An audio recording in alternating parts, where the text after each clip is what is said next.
Hey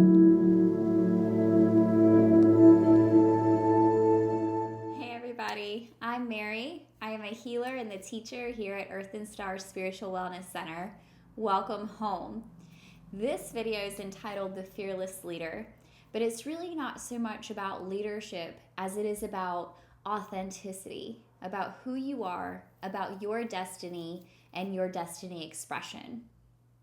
I've heard a lot of healers from time to time say something about how they go through periods of feeling very lonely, very alone. And these healers, I've seen it in my students where they come through periods of that. I've seen it in my teachers where they go through periods of feeling very alone.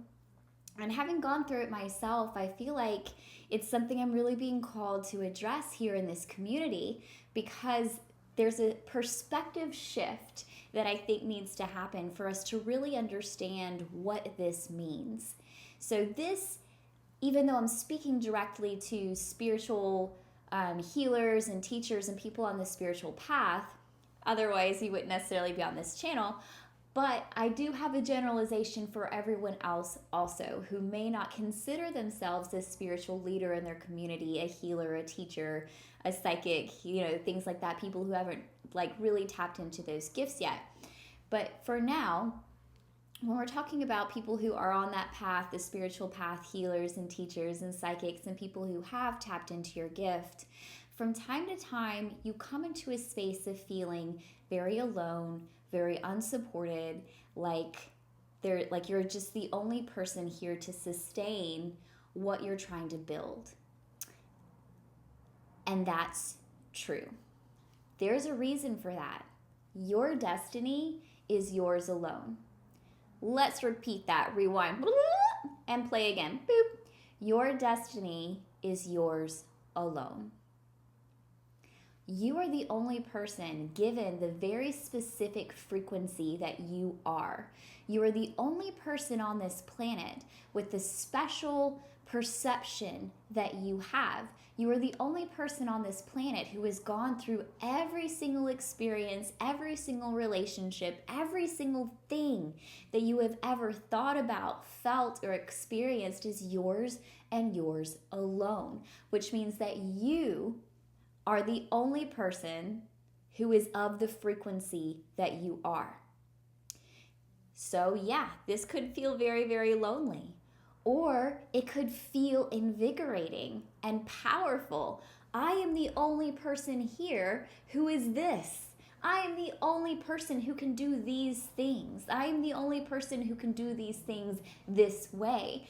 I am the only person who can accomplish my destiny, my frequency, and express that in a way that builds the specific thing that I feel like I'm called to build. So yes, we have to do this alone because your destiny is yours. And we really have to realize when we come into this space that we can't grasp onto other people. When you're trying to build a destiny and become a spiritual healer, a spiritual teacher, you can't hook your wagon to anybody else. You simply can't. I can't allow my success or lack of success or destiny or sabotage to be because of somebody else. Which means that I can't grab other people and say, here, do this thing with me and for me because you have resources and I don't. What we have to do is realize our own inner resources, our own power, our own worth, and move forward with this, and we will be sent support systems by the universe. Support systems are not the same as hooking your wagon to somebody else's star, okay? When we are truly standing in our authentic power, doing things our way, how we do things, other people come who simply support us because they see our light, they see our shine, they see who we are, and they love that.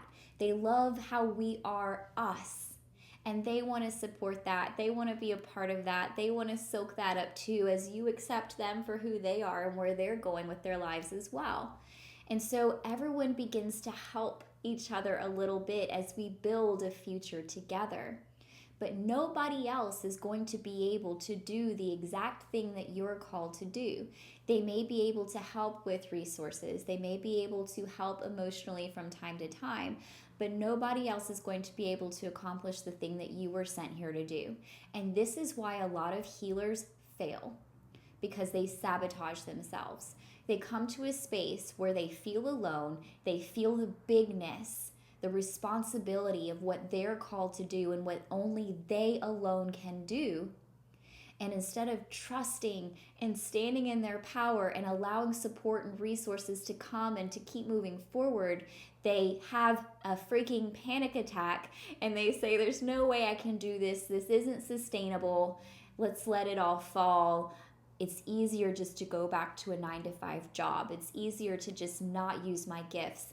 It's easier to do a small thing, maybe not the big thing that I'm dreaming and hoping for and envisioning, but I can do this smaller thing instead.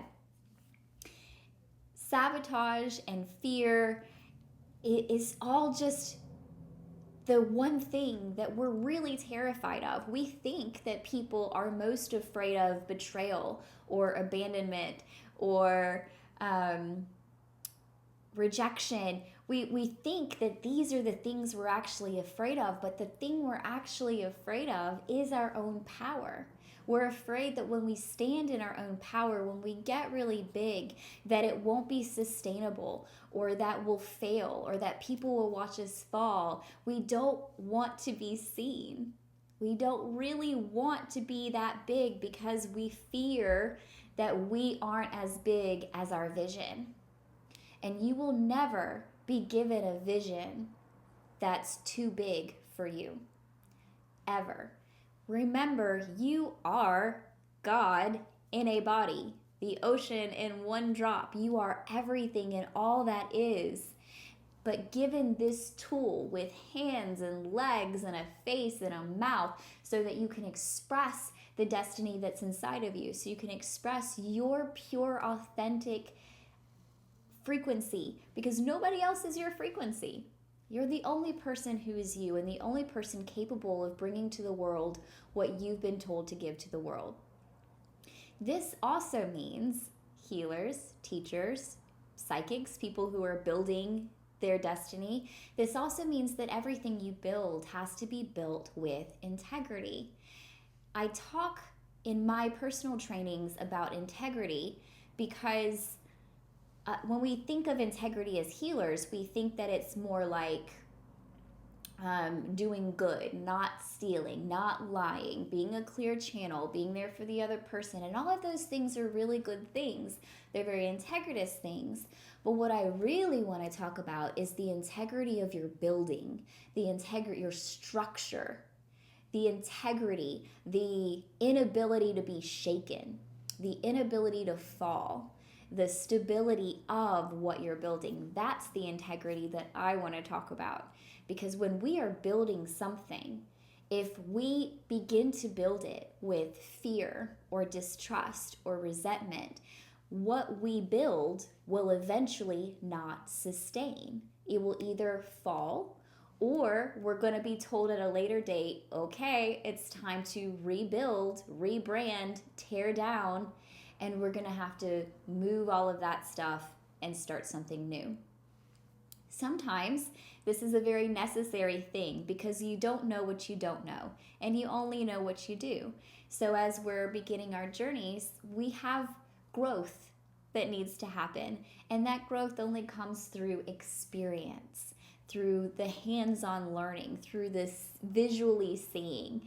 And so sometimes when we grow and we build things, we do have to come back later when we're wiser and we know more and say, okay, that was a beautiful thing that I've poured the last 10 years of my life into, but now I see things from a different perspective. Now I'm more expansive than that. Now I'm more stable than that. And now I want to build something new. So this is going to have to be released, let go of, rebranded or torn down, and we're going to start at a brand new base. We're going to start at the root, all the way at the bottom, and we are going to make this sustainable because we're going to build it with feelings of abundance. We're going to make sure it's filled with love, not fear. We're going to really make sure that it's healthy, that all of the ingredients that we're pouring into our pot is organic and fresh and natural, and it's not the quick, easy thing, but the enriched thing that spirit is calling for, that this recipe calls for, that our destiny calls for.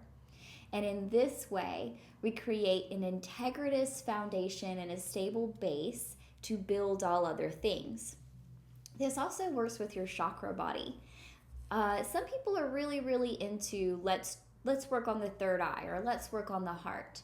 But the reality is your root is where you need to do all your work. Not all, but most of your work, especially in the beginning, because the root is the very first thing that develops when you are born onto the earth.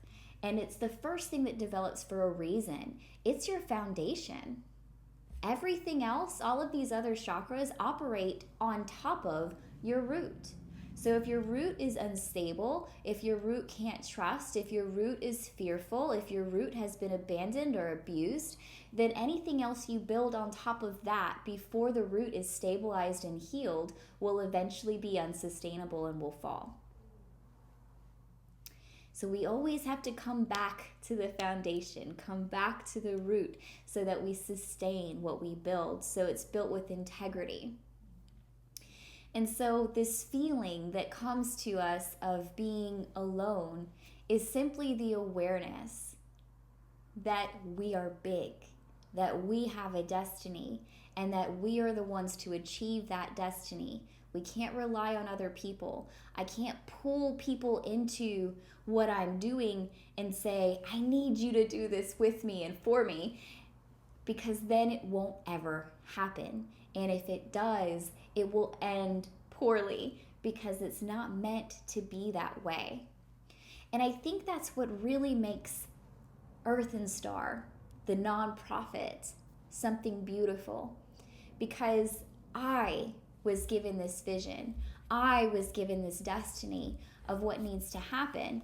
And so anyone else who comes along to help need to be people who really, really believe in the vision that I was given, not because they have a completely separate vision that they're supposed to be doing themselves, but because they support this one. They can have their own separate vision that they're doing themselves, but board members and people who are super dedicated to building this space for you guys, they have to be people who are intertwined with this particular destiny and this vision. There's a ton of people who believe in this vision, who support this vision, who are bringing resources to this vision, who are giving wisdom and money, and who are really, really helping out and supporting us. But what's beautiful about it is that this is the first time I have actually seen one other person have the exact same destiny parallel to somebody else. We're going to be vulnerable. I'm talking about our vice president, Erin, in this particular instance. When I very, very first met Erin, she walked into my shop. She was standing in the waiting room. I remember it perfectly and clearly to this day. I walked into the waiting room. We met face to face. We shook hands. And the very first thing I said was, "Don't I know you?" And she said, "No, we've never met." And I knew that her name was Erin. And she's like, "Yeah, but we've never met. We don't know each other." And so that feeling of familiarity was already there.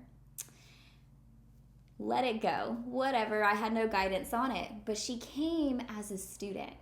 And she worked with me for years. And I didn't know this until later, but she had been having dreams about me while she was a student. Dreams where I guess it might have looked like past life things or things like that, where we were doing things together.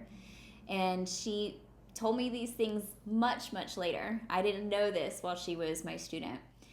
And then one day I had a dream about her, and I told her about it. And then a couple years later, I had another dream, but that dream was prophetic.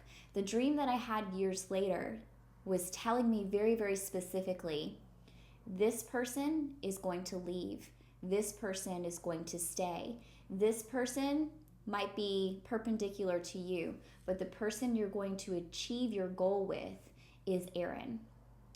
This was a very prophetic dream. And I called Aaron immediately the next day and I said, I need you to be the vice president of this thing that doesn't exist yet that I'm going to build. This was before we had the nonprofit. And she said, okay. And ever since then, we've been building this thing because she has seen for herself and I have seen that our paths are exactly parallel to each other. She has her style, her authenticity, her personal destiny, and so do I, but they end at the same point. We have an outcome to achieve together. And that makes this particular nonprofit so beautiful because it's not one person leading everybody else. It's a support system. It's a group of people who are all implanted in this thing together, who are authentic on their own, but have a specific end goal that is the same as other people. And this happens from time to time. Now, my pastor said, the pastor I had growing up said something very profound when I was young or a young teenager. He said that when God really wants something to be accomplished, he gives the same vision to multiple people around the world and waits to see who's going to do it. That blew my mind at that time, but I have thought about it very, very often since then. Because since I have decided to start this nonprofit, to build this retreat space for you guys, ever since then, I keep seeing these things pop up all over the place. Clients are coming to me, having no idea what I'm doing, who are saying, you know what? I just feel like I'm supposed to be buying this land somewhere nearby. I feel like I'm supposed to be creating this thing. I feel like I'm supposed to be doing this. And I have so many people around me now who feel like they have the exact same vision that I had, but in their own authentic and creative way. So I'm just waiting for all of the pieces to fall into place so that all of these puzzle pieces fit together, so that these webs intermesh and create a beautiful sacred spiral of what we're meant to create in this space, where all of our destinies, we're all vibrating at different rates. We're all our own personal, authentic self, standing alone in who we are, but we're coming together in the end to create one chosen thing.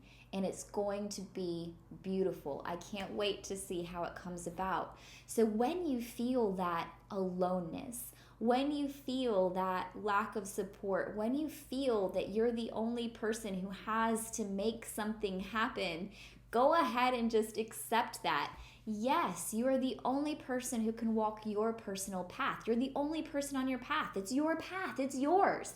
Take hold of it.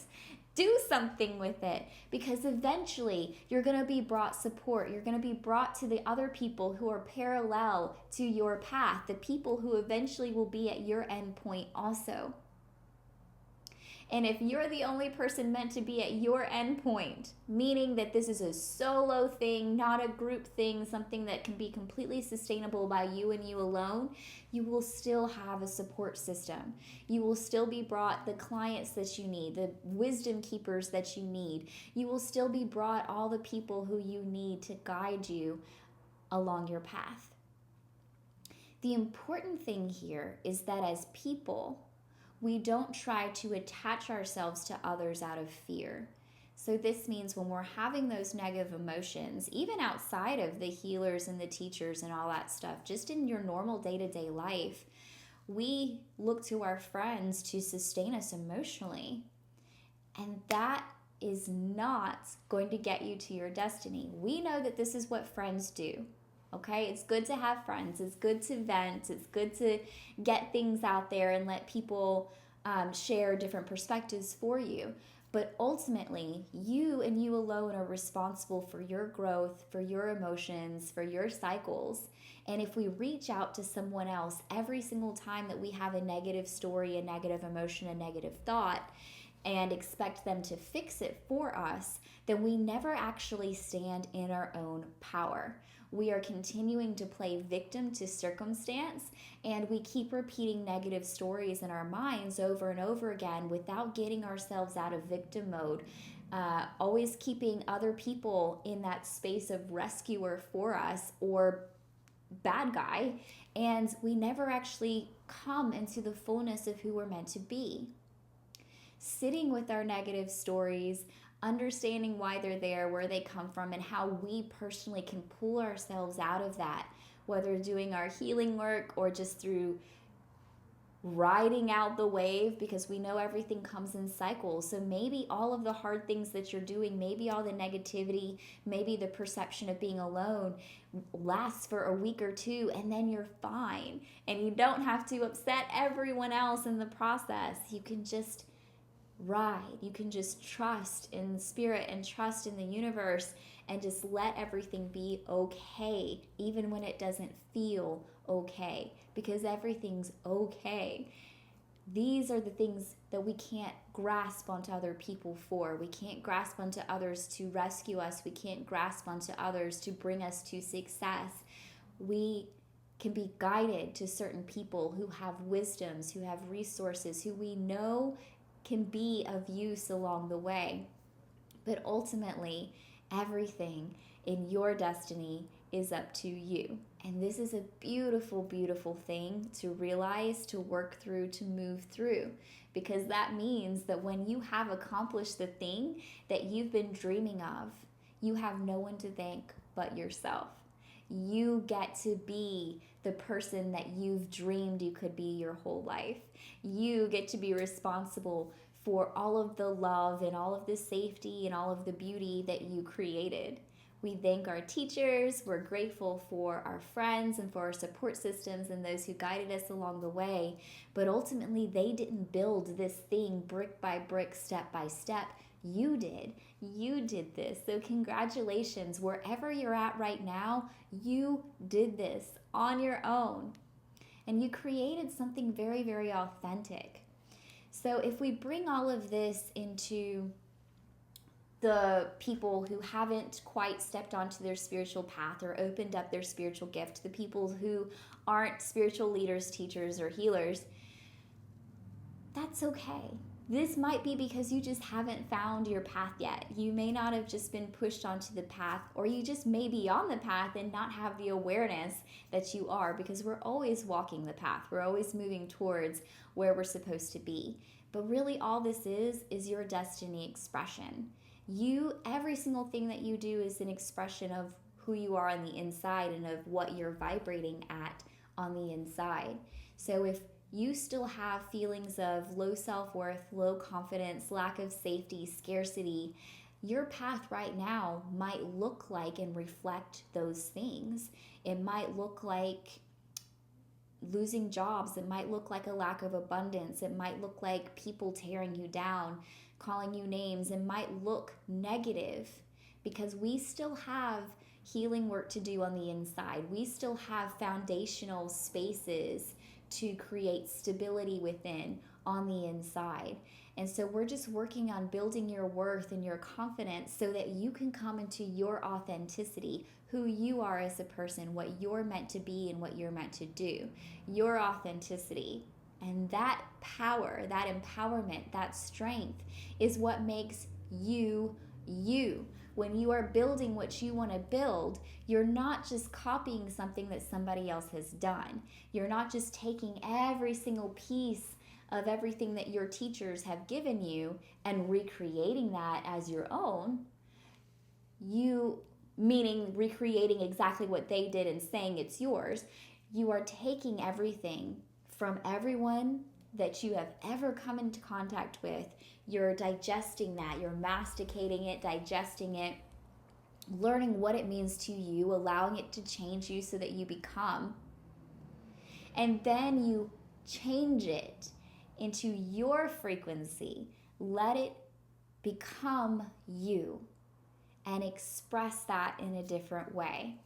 So what you end up creating becomes of lineage or becomes of authentic growth. For instance, if I were to teach the exact same way that my teacher taught, the exact same way, nothing added, nothing taken away, I would be allowing her lineage to continue. And this could go on for generations. And that's beautiful. Except it's not truly growing with the times. This is the one problem I find with religion. Because a lot of our religion is based on text written thousands of years ago. And the text, if you really look at the text from a different perspective, which I try to help with from time to time, you can see the wisdom that's ingrained there. The problem is that we change. Society changes. We're given energy upgrades, mind upgrades, and all of the actual text, the parts that were actually channeled by this Jesus person, the parts that were actually spiritually channeled, sustain. They have spiritual wisdom and spiritual meaning no matter what. But the parts that were based in law then, society then, the way things were then, they do not sustain, and they cause a closed-mindedness today within people of certain religions that are suppressive, oppressive, disconnecting. They keep everyone separate from each other, which puts us in unsafe spaces, which means that we feel anger and hatred towards other people instead of love and unity because we always fear people's differences. So when you are choosing to exactly teach what the teacher before you taught and the teacher before them taught and the teacher before them taught, consider what you're teaching is purely brought from the divine and from collective wisdom, and how much of this needs to change to accommodate society and the times that we're living in. The lineage, for instance, that I was taught in was Alberto Villoldo's lineage. He brought shamanism to the West with permission from his teachers in Peru and in the Amazon. And when he brought that here, he started his own school. And he started teaching. And those students came out and they started teaching. And then their students came out and they started teaching. And so that's how I ended up as part of Alberto Villoldo's lineage. But each teacher, while holding to the core values of what he taught, for instance, holding to the core modalities of healing and the core psychology of it all, even though they taught in different ways, taking out parts that didn't resonate with them or that they didn't necessarily believe in on a spiritual level, or adding in parts that they felt relevant and important, the core parts are the same, but the teachings have continued to evolve so that people now can resonate with it, so that our society in general can take the parts that they need in a whole way and continue running with it. I think that my teacher's teacher taught very logically, step by step, whereas my teacher was more emotional. She believed in the emotion of each step. And when I began to teach this with her permission, I really brought in a lot of the psychological aspects and how the mind thinks and works, as well as introducing dark beings into this, because it felt impossible for us to be doing healing work while we have clients coming to us with dark attachments and entities, and shamans aren't being taught how to do that.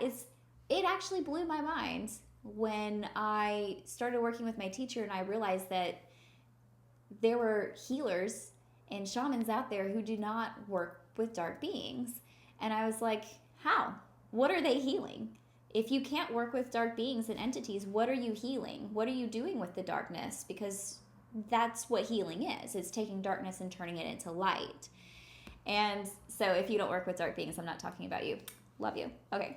Some people actually aren't called to work with dark beings. But my point was that at the time, it blew my mind. I didn't understand it because it seemed something so ingrained in me, because I've been able to see things for so long. From such a young age, I saw angels and dark beings. And so I just knew without a doubt that they existed.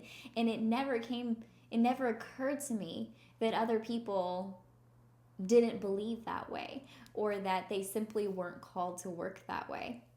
So here, even though we're keeping a lineage, we're allowing it to grow authentically, so that when people are called to certain teachers, they're really being called to the teacher, not the teaching. They're being called to the teacher who is what they feel they want to be. They're called to a teacher who has the specific gifts and experiences that they need to put in their tool bag so that they can be who they're authentically going to be. You're being called to a teacher, a very specific teacher. It's not about the teachings, it's the teacher. So if you are chasing a teaching, but you're not resonating with the teacher, switch. Get off of that train. Get off of that train, because your teacher is, while not responsible for your success, your teacher is 100% responsible for what you are being given. You're responsible for what you receive. They're responsible for what you're given. And so if they are not giving something that you can receive, that you're capable of receiving, that you're able to receive, or that you even want to receive, get a different teacher. It doesn't mean your teacher's bad. It's just that that teacher isn't the frequency that you specifically need. So move on to somebody else and do yourself a whole lot of favors and save everyone a whole lot of time. Just go ahead and do that for yourself. Now, then we also have teachers who teach something purely authentic. It's something that didn't come from a particular line. It's not something that they learned any particular where. And this is what I'm trying to do with the book that I'm writing. And I give all of these teachings to you guys through these videos. Because of my specific background, all the tools I have in my tool belt, even though I teach shamanism and advanced shamanism and Reiki, the stuff that I'm giving you guys here, the stuff that I'm building my book on, the stuff I'm building this retreat on and this nonprofit on, is all about teachings that I specifically downloaded myself, not about things that I learned from other people. And what I've come to, I see a lot of angel channeling. I see a lot of things that, while given biblically, are completely different. The meanings have been twisted and rearranged over time, and I'm seeing it and I'm like, that's not what that means. Let's tell people what this actually means. And it's not because someone taught me what it actually means. It's because we're in touch with source, with the collective energies of wisdom, and we're bringing that to the table. So we have ways of growing and becoming and teaching that are authentic to us. And even if we're carrying on a lineage, we still need to be able to teach it in a way that is authentic to us as people connect to us as teachers, not as copycats. We don't want to have hitched ourselves to somebody else doing exactly the same thing that other people are doing in the exact same way with the exact same information, but just taking their name off and putting our name on. That's not integritous, and that's not going to sustain long term as things grow and things change. We're really working on your worth, your confidence, your authenticity, who you're going to be, because you're the only person who is you. We have to be able to trust our hearts in this particular space. I talk a lot about how healers have a really big heart space. And I don't just mean following our hearts as far as modalities, because when I say don't do what everyone else is doing, there's a million psychics, a million mediums, a million healers. That's not what I mean. I mean the way that you're healing. Even if you are doing Akashic records, which a bunch of other people do. You're a healer who does Akashic records. You're the only person who's going to be a healer doing Akashic records in the exact way that you specifically do Akashic records, with your experiences, your perception, your knowledge, and your frequency. So what I'm saying is take it all in and make it all you and do it your way. Because we want to do it integritous. We want to build your foundations in a way that's integritous to you. Now, ethics in this particular case is a little different than the integrity of your foundation. In a couple of our past videos, we talked about how sin is really a shame emotion, how the word sin really is just an energy, a heavy energy that we're carrying inside of our bodies that's affecting other things, and that's separating us from our connection with oneness, spirit, source. It's disconnecting us from love when we're holding those heavy emotions. So what this stuff is actually talking about goes beyond simply sin, which we know is an emotion, and moves it more into ethics. We also talked in, I think it was our last video, we used the 10 Commandments as an example of ethics and the things that disconnect us from our source energy, from our God energy. But when you really look into ethics versus sin, sin being the emotion and heavy energy and the thing that disconnects us, ethics, even if we're doing something that seems unethical to somebody else, it may not be a sin. It may not be something that separates us unless we allow the emotion to sit in a heavy way. As you move through life, as you grow in your authentic way, as you start building your destiny expression and your business or doing whatever it is that you're doing, there's going to be times when you have to tear down. There's going to be times when you have to separate yourself from certain people because your path together is done. There's going to be times where you're going to have to say, I know I committed to this, but I can't do this anymore. And you're going to have to break your word. There's going to be times that people will think that you're a liar, that you're a betrayer, that you're doing things behind their back. There's going to be people who think you're unethical. And that's none of your damn business. As long as you are following your heart, as long as you are being true to your path and your authenticity in a loving way, you are following your sense of your code of ethics.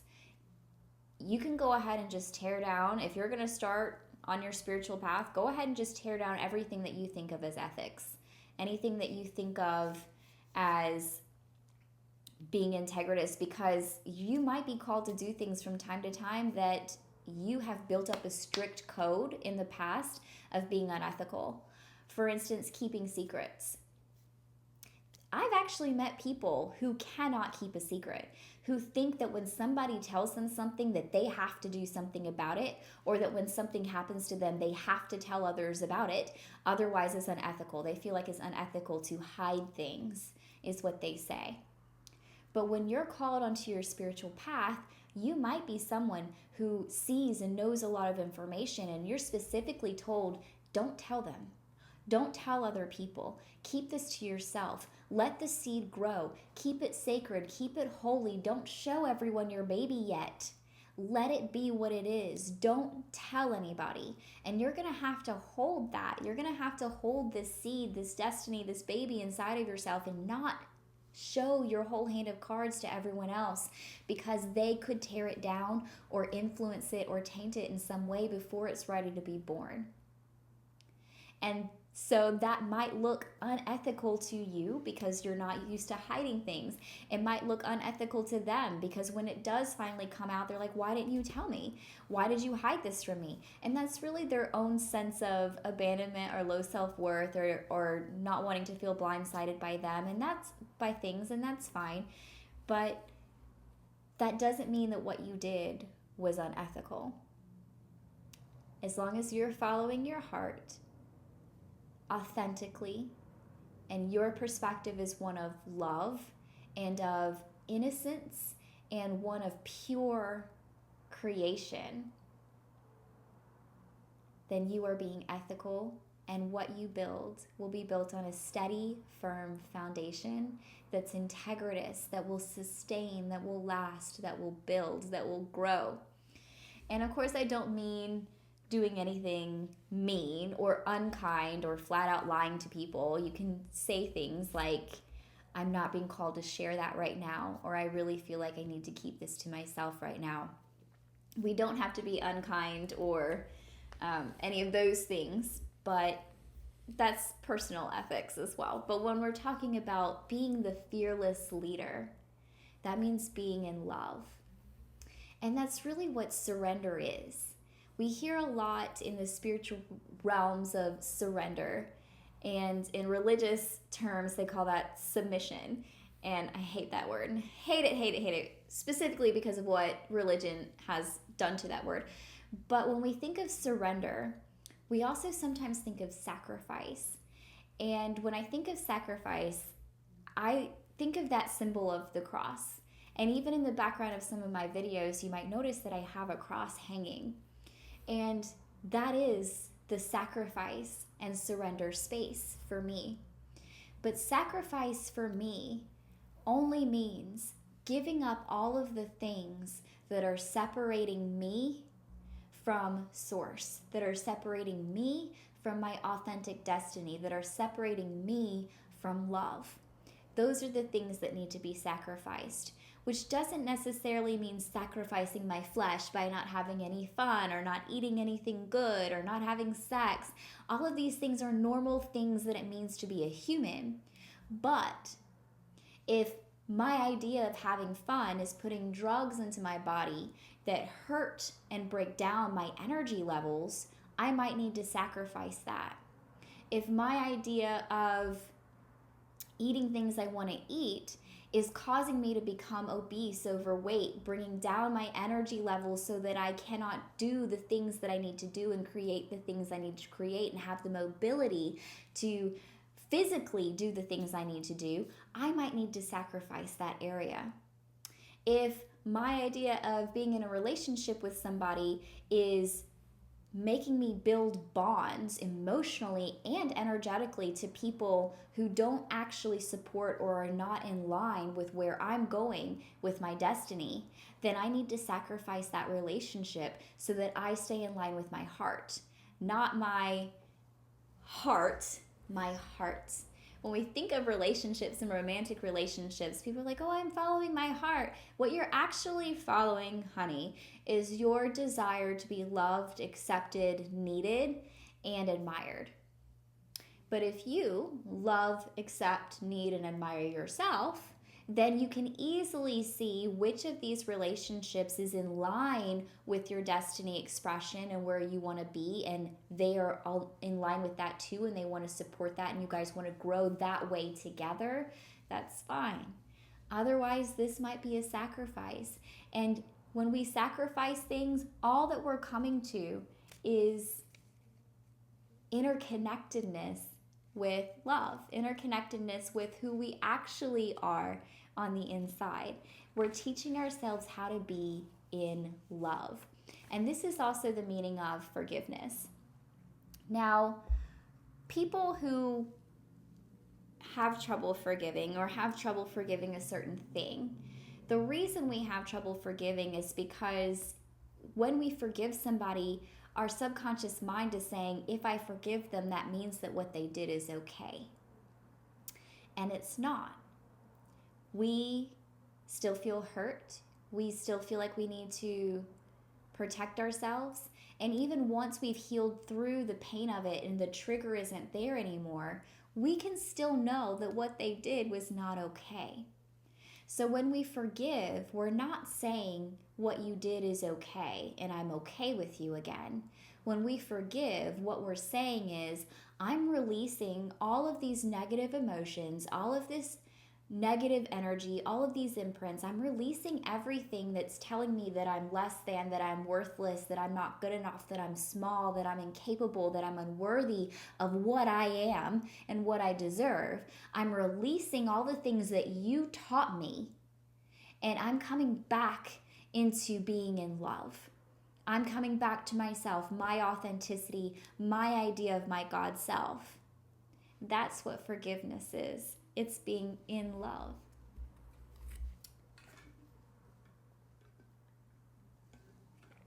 So, fearless leaders of the world and those on your path, creating authentically, trusting your heart and being you, let's do a reading.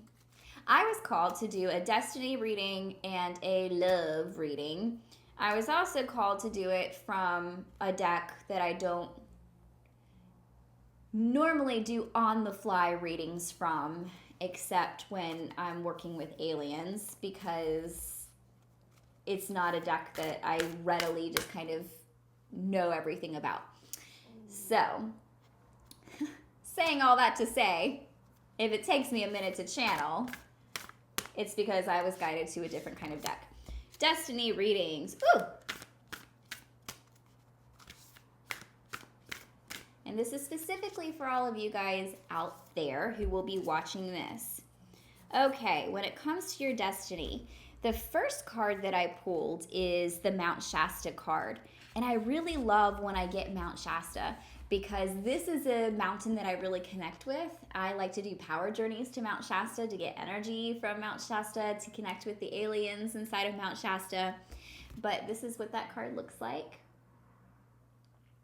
And really, this is talking about your core, your origins, the seeds that you came from, what makes you who you are. This is your star self, where you came from, your lineage, your dreams, your visions, your downloads. This is that authenticity. So I can go ahead and tell you right now, this card means your root space. This is the foundation that you're building everything on.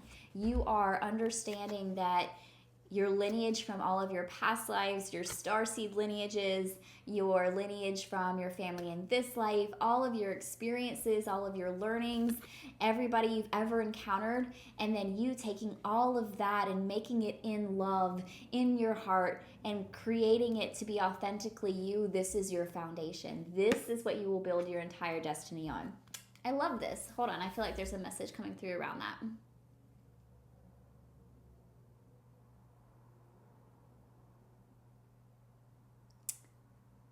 Okay.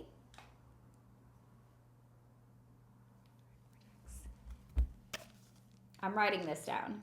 I'm hearing Lemurian heart vortex.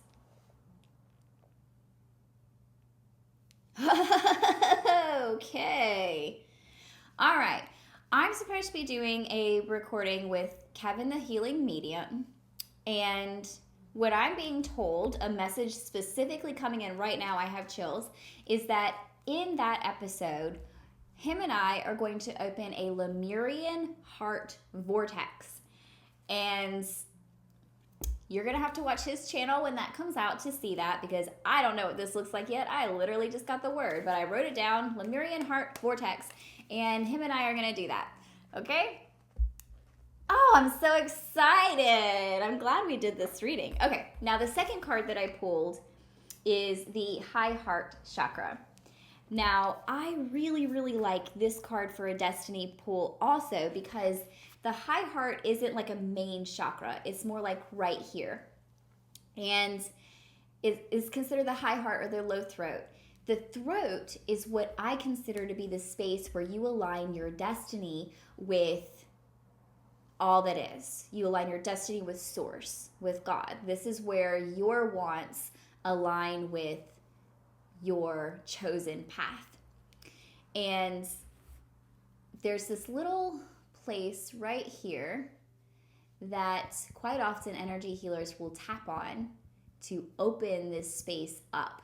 So the fact that we chose the high heart today is very, very interesting in the destiny expression, because while this throat space is where you align with your destiny, the heart is where all things are transformed from. If you think of your lower chakras, your sacral, your root, your sacral, and your solar, these are all like base human type of chakras. We're looking at safety, we're looking at our relationships with others, we're looking at emotions, our relationship with ourself. Now, once it hits the heart, this is a portal that changes everything human into something superhuman. Because our chakras above, the throat, the third eye, and the crown, are all the spaces that connect us to fifth, sixth, and seventh dimension. Everything below the first, second, and third are what we are here. So we're changing everything physical, transforming it into the metaphysical. And it also goes the other way around as well. If you think about anything trying to come from the heavens, communication, blessings, energy, anything trying to come from the heavens, we're not going to be able to manifest it in this 3D space unless it passes through the heart first. So the heart is this magical portal. I'm going to write of manifestation. Oh, they're telling me not to write that. Okay. I wanted to write it. It's a magical portal of manifestation from the heavens and also of bringing the physical things up into metaphysical things and superhuman things. So these two chakras meet right at the high heart, and that's so important. So let's see, the high heart chakra. Now the book says this is ecstatic bliss. Ecstatic bliss, which is the side effect of being purely in love, purely in spirit. This is divine love, selflessness, spiritual compassion, oneness through heart-centered bliss, healing, gratitude, giving love, dharma, patience, and joy. So this card taps into your blissful oneness as we drop away from protective barriers and containers. This is where we feel held, seen. We flow into oneness where the eternal part of me meets the eternal part of you. The selfless state where our higher selves commune for illuminated perspective on how we share gifts and lift others in joyful overflow. Oh, it actually has a little line here. It says, consider your life purpose or your destiny by exploring what allows you to give in joy. I love this. Joy. So you make a note of yourself that as you come into your pure foundations, to be in bliss and joy. So I want you to write a joy list. Write that down. Make a note. Joy list. Everything that you feel like is joy. You've heard of gratefulness lists, but now I want you to make a joy list. Everything that brings you joy, everything that you want to infuse joy into. I am joyful for this day. I am joyful for my voice. I am joyful for you guys. Just make a joyful list. Okay, now that's how we kind of reach our destiny. That was your destiny reading. Love. That one flew out first thing, and it's 2. Okay.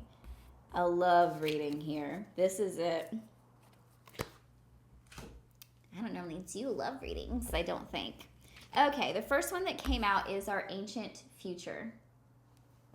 Now, with our ancient future, a lot of the time when I pull this card, the first thing that comes to me is the oldness, the history that we have with other beings. When we think of our ancient future, this is like opposing words, oldness mixed with newness and what's coming.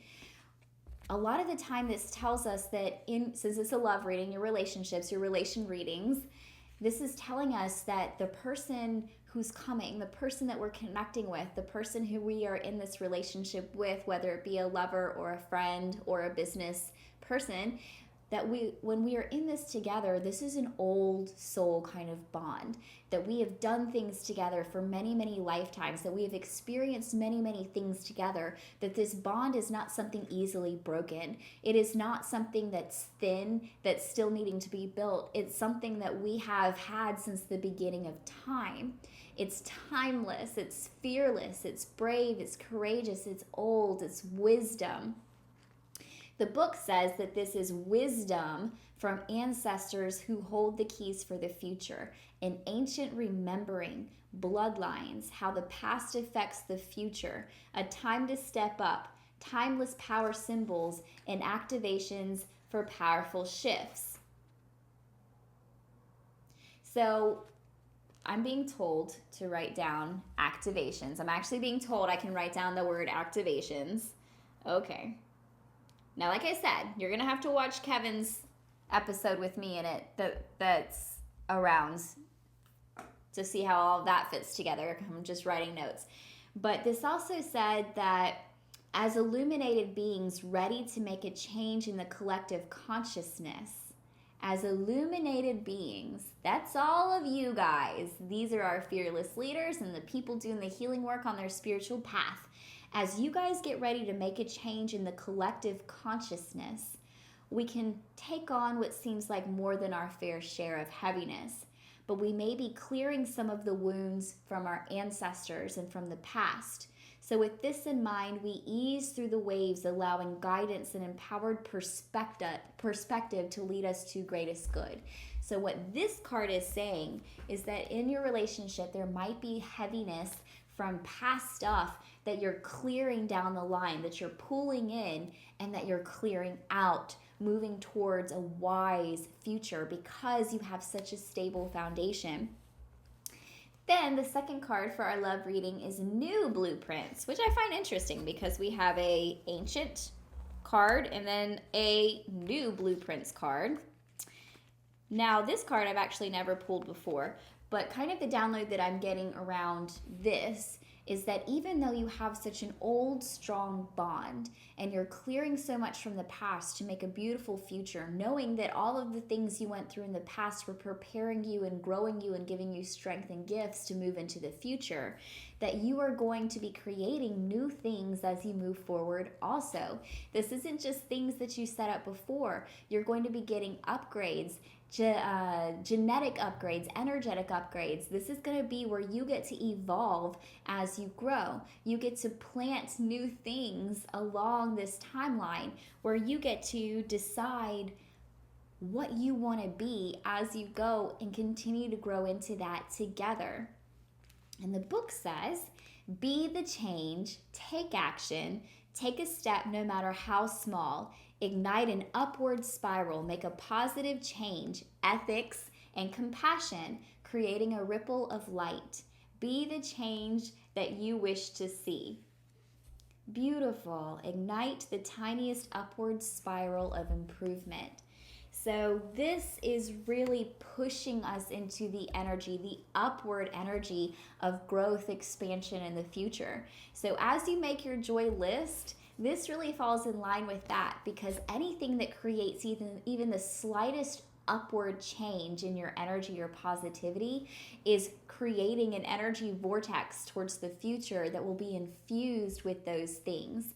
So you're going to be infused with joy in the future as you move forward on your stable foundations, making your joy list in all of your high heart chakra bliss with all of the ancient knowledge that you have from the past. So thank you to all of the guides and the messages and the beautiful cards that came through. Thank you guys for being your own fearless leaders, for creating a destiny that this collective needs, because every single one of you is so important. Every single one of you has something to bring to the table, and what you bring is so authentic, it's needed because nobody else has it. Thank you for being courageous. Thank you for not being fearful, or at least pushing through the fear and allowing it to move so that we can see what you are, so that we can be graced with your bliss, graced with your shine, with who you are. Thank you so much for being you. I'll see you guys later. Bye.